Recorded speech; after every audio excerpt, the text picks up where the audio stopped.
Finger by Klaus Nether. Read by the author. The finger. A finger like any other. Magic though, because it moved under the pneumatic motor force of the hand, inevitably towards me.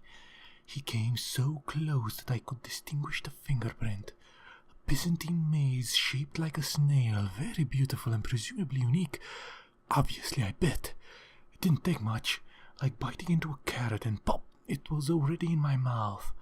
The biomechanism tied to that digit almost lost its mind when it realized what happened. I won't lie to you, I was a tad sick at first.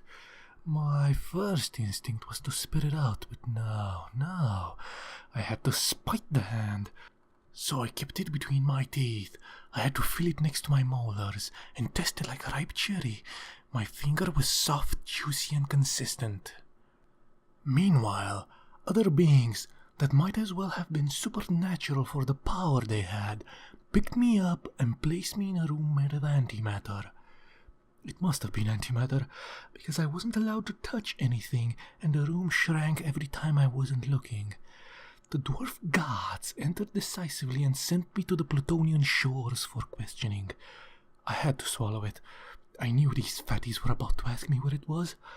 One of these higher intelligences even had the ridiculous idea that the little phalanx could be reattached in some way, with the use of white magic and sharp fingers. I tell you, nonsense.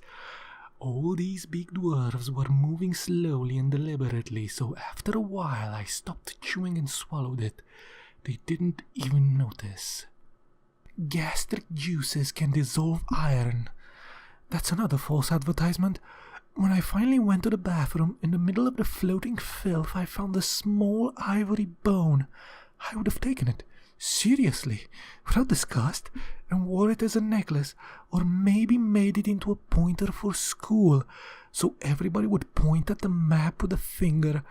Unfortunately, the dwarves were still watching me, and we will have to live with disappointment. That's the lesson I took from this incident, so I flushed. Yet people continued to exaggerate and point their fingers at me. I get hungry just thinking about it. What I'm trying to tell you here is, don't stir my appetite.